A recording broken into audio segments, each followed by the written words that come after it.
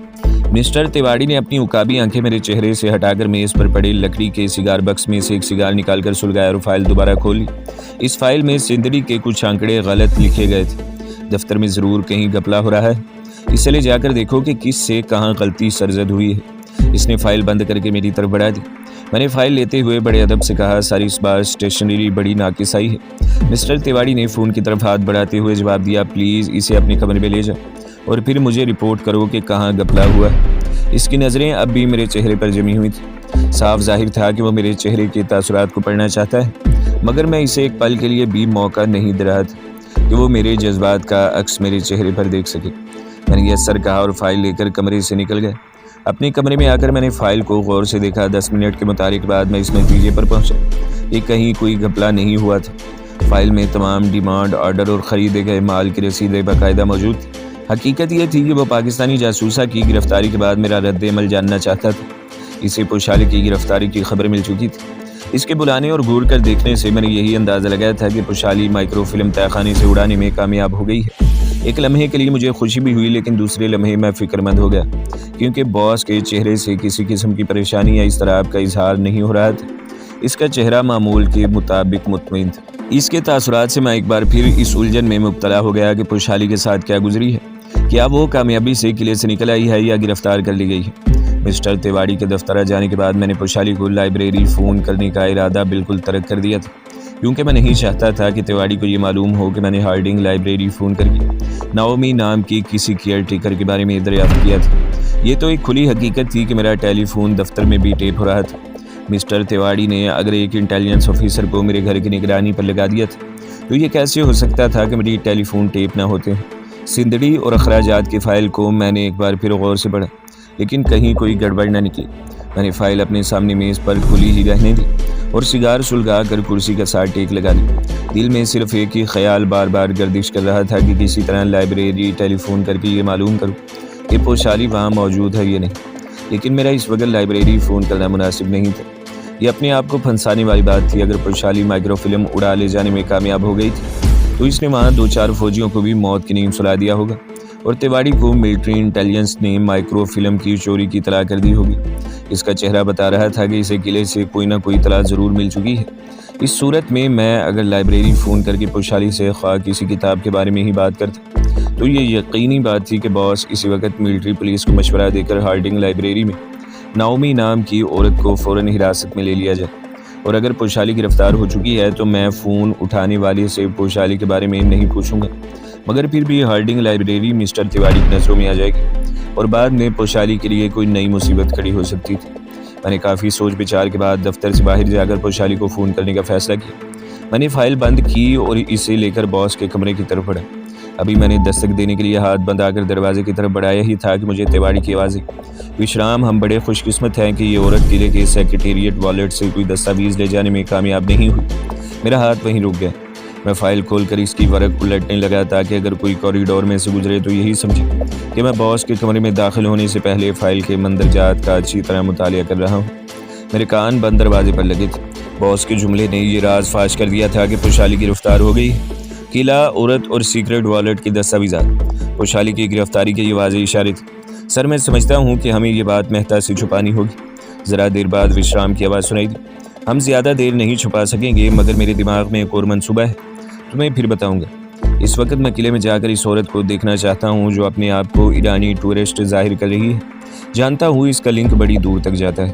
سر کوئی بڑی تجربے کار پاکستانی جاسوسہ لگتی ہے، ہمیں اس سے بہت سی معلومات مل سکتی ہیں۔ کیوں نہیں تیواڑی کی آواز ہے۔ کرسی چرچرائی جیسے کوئی اٹھا ہو۔ میں فائل کو غور سے دیکھتے اس کے برف الٹتے ہوئے واپس اپنے کمرے کی طرف بڑھا۔ میرا چپڑاسی مجھے دیکھ رہا تھا۔ میں اسے یہ تاثر دینا چاہتا تھا کہ مجھے فائل کے بارے میں کوئی خاص بات یاد آ گئی ہے یا کوئی بھولا ہوا کاغذ یاد آ گیا ہے جسے لینے اپنے کمرے میں جا رہا ہوں۔ کمرے میں آتے ہی میں دم سے کرسی پر بیٹھ گیا اور ہونٹوں کو بھینچ کر گہرے تفکرات میں گم ہو گیا۔ پوشالی گرفتار ہو گئی تھی، پھر بھی میں تصدیق کرنا چاہتا تھا۔ اس کا ایک ہی طریقہ تھا کہ میں دفتر سے باہر جا کر پوشالی کی لائبریری فون کروں۔ میں نے فائل میز پر رہنے دی اور چپڑاسی کو بتا کر باہر نکل گیا۔ ذرا دیر بعد میں گاڑی پر پارلیمنٹ اسٹریٹ سے ہوتا ہوا لودھی روڈ والی چھوٹی سپر مارکیٹ میں آ گیا۔ یہاں لالا جے جمل کی دکان سے میں نے اپنی برانڈ کے سگاروں کا ڈبہ خریدا اور پھر ہارڈنگ لائبریری کا نمبر ملا۔ دوسری طرف گھنٹی بج رہی تھی جس کے ساتھ میرا دل بھی دھڑک رہا تھا۔ ہیلو ہارڈنگ لائبریری، جناب آپ کے ہاں جو لیڈی کیئر ٹیکر ہے، میں نے اسے کتاب کے بارے میں پوچھنا تھا، کیا آپ انہیں بلا سکتے ہیں؟ وہ آج لائبریری نہیں آئی، آپ دوپہر کے بعد فون کر لیجیے گا، مرد نے جواب دیا اور ٹیلی فون بند کر دیا۔ اس بات کی تصدیق ہو گئی تھی کہ پوشالی گرفتار ہو گئی ہے۔ میں نے فون کی ادائیگی کی اور سیلز مین کا شکریہ ادا کر کے دکان سے باہر نکلا ہے۔ واپسی پر میں سوچ رہا تھا کہ اگر پوشالی نے تشدد کے نتیجے میں میرا نام بتا دیا تو کیا ہوگا؟ میری بچھائی ہوئی ساری بساط الٹ کر رہ جائے گی۔ پھر خیال آیا کہ پوشالی ایسا نہیں کرے گی، وہ مر جائے گی مگر زبان نہیں کھولے گی۔ لیکن انڈین انٹیلیجنس والے غیر انسانی تشدد میں اپنا ثانی نہیں رکھتے۔ اگر پوشالی ان کے سامنے ہار گئی تو مجھے اچانک کسی بھی وقت گرفتار کیا جا سکتا ہے۔ ذہن یہی سوچ کر پریشان ہو رہا تھا۔ تو دوستو، اگلی قسط سننے کے لیے ہمارے چینل کو سبسکرائب کریں، ویڈیو کو لائک کریں اور بیل کے آئیکن کو بھی دبا دیں تاکہ ہر جو آنے والی ویڈیوز ہیں وہ آپ کو سب سے پہلے ملتی رہیں۔